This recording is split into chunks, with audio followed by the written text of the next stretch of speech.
back to my channel. This is Novel Idea and I'm Dia. And I am going to do a weekly wrap up. I thought that I would do it this way because I tend to read quite a few books and nobody wants to watch an hour-long video that is just talking about the books that I've read. So I thought that I would try to do a week-to-week one, and we'll just see how many I read each week, and maybe we'll throw a few other little things in there too. I don't know. We'll just see how it goes. Brand new haircut. Yay! Maybe I won't be playing with my hair as much in my videos, trying to get it out of my eyes now. And I have had a week, people. I have had a week. It has been it's just been hard. I ordered bookcases. They lost them in transit. I ordered a bunch of things for the new apartment. Just, you know, things like a toilet brush and a utensil holder for next to the stove and a candle and, you know, just different things that kind of make life easier. And they got lost in transit, and so Amazon had to place another order for me. And I ordered something for Mother's Day off of eBay, and it said delivered, but it was never delivered. So yeah, it has been a week. Also, this is my third time recording this video because I was trying to use the computer, but I don't know iMovie on the computer. Anyway, let's get to the books because that's why you guys are here and that's what I need to be talking about. So, my first book that I completed this month was Roll of Thunder, Hear My Cry. And this is by Mildred D Taylor. It is the writing and the actual expression of the story are lovely. They are absolutely wonderful, but it's a very difficult story to read. So this takes place in the South in Mississippi in the 1930s, and it's about one family and their struggle as a Black family well after the Civil War, well after the Emancipation Proclamation, to keep their land, to keep their jobs, just to live life in general, to just make it in this world as a human. And it's about all of the struggles in order to be able to do that. And like I said, it was hard. It was hard to read. I was born and raised in the North of America and the Northwest of America. And I have lived in the South for the last 8.5 years. And just moved north again. We've been here for 2 weeks. So it's always surprising to me the attitude toward fellow human beings. And so this just reiterated that to me. I was not raised to view people differently. I wasn't raised that way. I don't care what color your skin is, you're human.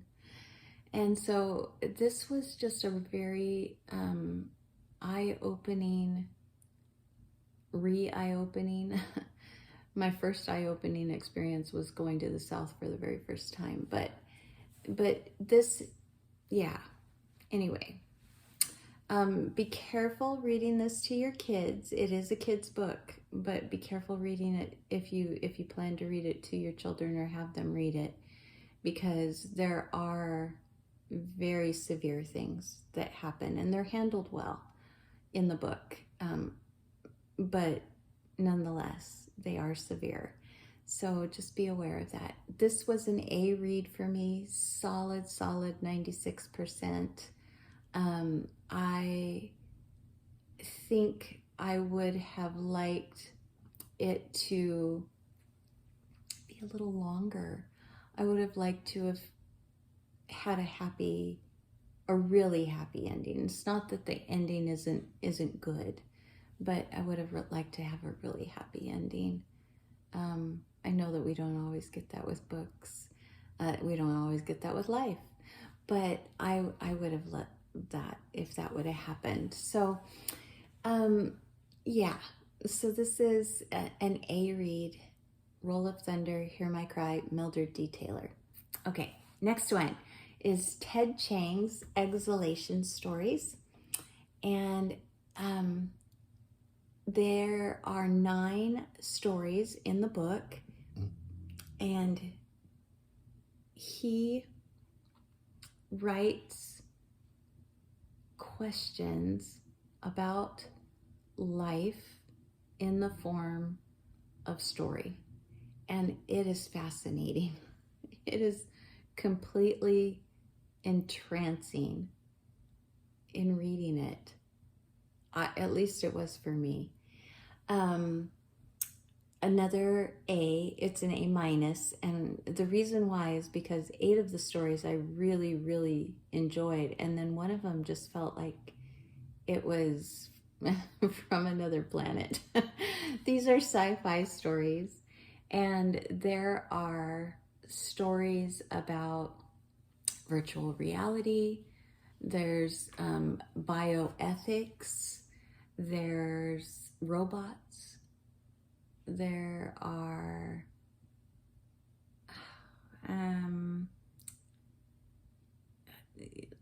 time travel, and then just the struggle of the human experience is in there too. It's in all of them. It's in all those stories. So anyway, it was a wonderful read. I am going to pick up another short story collection by him because I enjoyed this one so much. So A-, almost a B+, almost. I almost gave it a B+, and I thought, no, I like this well enough to do an A-. So it's 90% for me, and that was Ted Chiang's Exhalation Stories.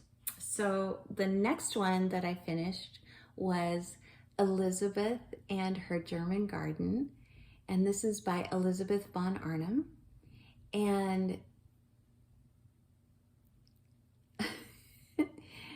it felt like I could have written this book. Every time she said something that she was thinking or something that she was feeling, not across the board, but for the most part, I felt like, oh my goodness, she's in my head. So she loves to escape to her garden. I should say she's unhappily married, as many were in that day and age, because this takes place after the First World War, but still very much a, I hear my dog, hang on, we'll continue. Okay, I have her settled with a bone, so hopefully she'll be good. So anyway, we were talking about Elizabeth and Her German Garden. So just the way that she described her feelings about not wanting to be inside, always wanting to be in the garden, finding new things to plant, finding the way that nature just lifted her spirits, that revived her. It was just so me. It just felt like something I totally would be discussing with my husband.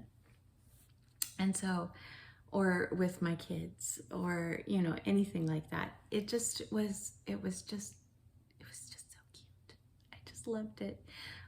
For the most part, I will say that there were some moments where I just felt like she, yeah, the marital moments in the book were really sad. And so they were just sad, sorry little, I just thought, oh, these people, they're grown-ups. Come on, act like it. So anyway, I loved what she called her children. She had April baby, May baby, and June baby. That was just so sweet. And so I liked this book immensely. So this was another A- for me. It would have been an A all the way around if it wouldn't have been for those just, and the funny thing is that it was towards the end of the book. For the most part, the book was just a really great read, but toward the end, it's almost like she got a little cocky and a little overconfident, and she just decided that she could, you know, say some things that she wouldn't normally say or something. I don't know.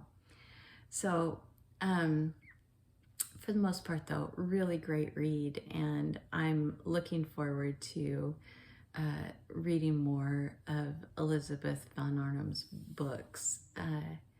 She wrote Enchanted April. That's the only other one of hers that I've read, and I love the Enchanted April. It's a great one too. So, although, yeah, it would probably be an A- or a B+ read for me. But anyway, next one that I read is The Inheritance. This is by Louisa May Alcott. This was not on my original list, but I found it. I remembered loving it. And I thought that it was her very first published novel that she wrote. And come to find out, when I was actually looking up that fact for this video, I found out that it is the very first novel that she wrote, but it was not published until after she had passed away. And it was the novel that she was writing in Little Women for them to do in the attic. And so in my Instagram stories earlier today, I actually said this. I said, oh, this reminds me of the you know, like the dastardly scoundrel kind of play that they would act out in their attic. And come to find out, that's exactly what it was. This book has more just kind of, what's the word? It has characters that have a little bit more of malicious intent in it than any of her other writings that I have read. It has a little bit more of there's intrigue in it, which I don't really find a lot in her other novels. So yeah, this was a solid A for me. I absolutely love this story. You can tell that it is her first book. It's not quite, the wording is not quite as well crafted as in her other novels, but it is absolutely fabulous. It's literally about an inheritance, but you don't know anything about that until the very end of the story. So you just go into it basically wondering why it's called this. And it's about a girl who is taken in by a family when She is very young, and they treat her as family, and she treats them as family, but she is not, technically she is hired help, is basically what she is. But she, it's fabulous. You guys, there's twists and little moments where you want to cheer. There are moments where you want to weep, and it's just a great Louisa May Alcott novel. It does have a movie out, which is surprising because there are so many of her novels that have 0 movies out, and I think they would make wonderful movies. But The Inheritance does have one, and so you should totally watch it. It's a good rendition. It's a good what do they call it? Yeah. Anyway, adaptation. That's what I was going to say. Yeah, it's a good adaptation of the book, and so I would recommend it. I think Meredith Baxter Burney is the one that plays the mom in the movie. So finish that one, and then I am almost finished. I'm very close to the end, like 2 or 3 pages from the end. Could have probably finished it before the video, but we are losing daylight and I wanted to get this done. So yeah, A Betrayal in Winter by Daniel Abraham. And this is just as wonderful as A Shadow in Summer. It is a completely different story. I don't mean completely different in tone or in writing style and that kind of thing. I mean that it's a completely different story. We open the story at about a decade later, or it's 12, 14 years, something like that. And we are with all different characters except for 2. And those 2, you guys, those 2 are the ones that I really liked from the last book. They aren't terribly, not Shadow in Summer and not A Betrayal in Winter. Neither one have terribly lovable characters. They are all kind of characters that you have that love-hate relationship with. Like, I like you, I think. Wait, what are you doing? No, I don't like you. And then you go back to liking them again. So it's not, let me just kind of go over this book with you, because it's lovely. It's a Daniel Abraham book, and these characters are so true to life, and they are they are rapscallions, and they are they're people that you want to root for, like I said, and then you just kind of wonder why you're rooting for them. So let me go over this. Okay, so almost a decade later, we are with almost all different characters, so it could almost be a standalone novel. Completely different province, maybe, or at least different city. And there is the same magic system. So the magic system that we started in Shadow in Summer is that there are spirits that can be captured into humanoid form by master poets who create, through poetry, create almost like a contractual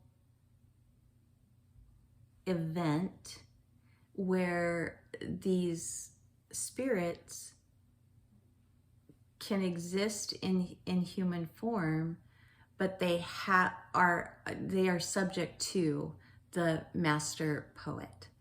So that magic system is still the same. We have a completely different Ondat, which is the humanoid spirit. Ondats are humanoid spirits. And we have a completely different one in this book than we had in the first one. So in the first one, it was Seedless was his name. And this is like stone to soft, I think, or something like that.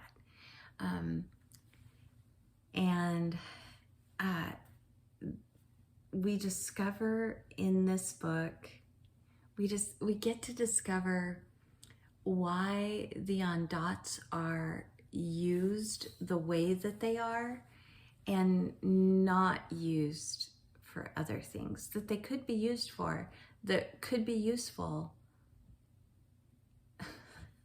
Could be useful. Sorry, you guys. That could be beneficial, but there's specific reasons why they're not used in any other way. And this book, if it ends the way I think it's about to, and like I said, just a couple pages left, I will say that it is almost Shakespearean in its tragedies and Machiavellian in its characters. In Shadow and Summer, hi, you coming up? Okay. In Shadow and Summer, we are dealing with the Long Price Quartet. We're dealing with the price of justice.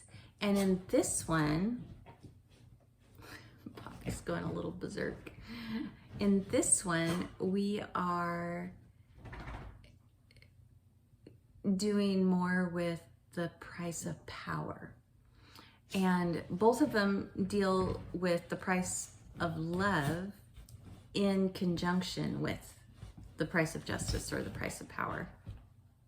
But this one deals very heavily with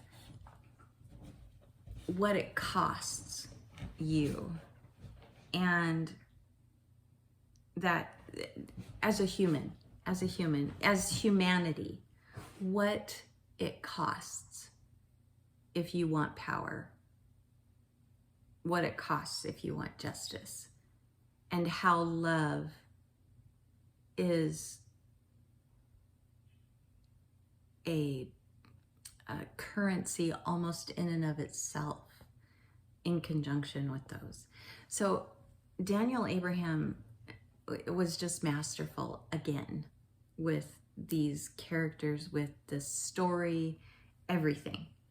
And this book is so tense. I had to put it down. You guys, I absolutely had to set this book aside because I was just a bundle of nerves. So I'm gonna pick it up long before I go to bed because I have to have time to calm down. And I can't wait for book 3. I think it's going to be a solid A again as a read. But I'll fill you in next week on what I thought of the ending. Okay. So now let me tell you what I'm in the middle of. So I'm in the middle of George MacDonald's Getting to Know Jesus. And that one I'm reading just a little bit every day and really considering the thoughts and the questions that he's bringing up and trying to let them kind of sink in, soak in a little bit. And so I'm not rushing through that. And I'm in the middle of Flower Fables by Louisa May Alcott. And I'm doing one of those each night. And so I started reading it 3 nights ago, and so I'm 3 fables in, and I think there are 10. Yeah, I think there are 10. Not positive about that, but I think so. If one happens to be super short or something, I might do 2, but I read them right before bed, and it's just a sweet way to kind of wind down for the evening. And then I am also in the middle of Ninth Reign by Jen Williams. And this one, oh my goodness, talk about intense. I'm really glad that I didn't try to read these at the same time. This is the same time as a Betrayal in Winter, because again, excellent characterization and nothing like I have ever read before, and intense. It's intense. So yeah, I'm probably about a quarter of the way through that, and I will be continuing to read it, and we will fill you in next week. So that is everything that I am either finished with or in the middle of right now, and I hope you all have a great weekend. I hope that you have had a better week than I had, and I hope that your week ahead is looking promising. Happy Mother's Day to all you mamas out there, and make sure that if you have a mama that you wish her a happy Mother's Day. And I have no idea what plans we have. My kids actually paid for my haircut today. So I got up to the counter to pay for my haircut, and they said, your kids paid for it. Happy Mother's Day. So yeah, we're gonna probably hang out with the kids. I did. Here, let me reach behind me here and grab what I have. So I have found, this is something funny, I have found that I'm allergic to alcohol. At least the kinds of alcohol that I've been used to drinking, like red wine and white wine, red and white wine. And I just tried margaritas and my skin just does not like it. I end up in almost like hives, almost like a hive that will last for a while. And so I'm trying, this is a Bellini. It's peach and champagne. Now, if I am not allergic to champagne, you guys, my husband is really going to say that I have champagne taste. But cheers to the weekend. We'll see. I'll let you know next week if it all works out. Bye, you guys. Thank you again for joining me. Please give me a thumbs up if you like this, and I will see you again next time.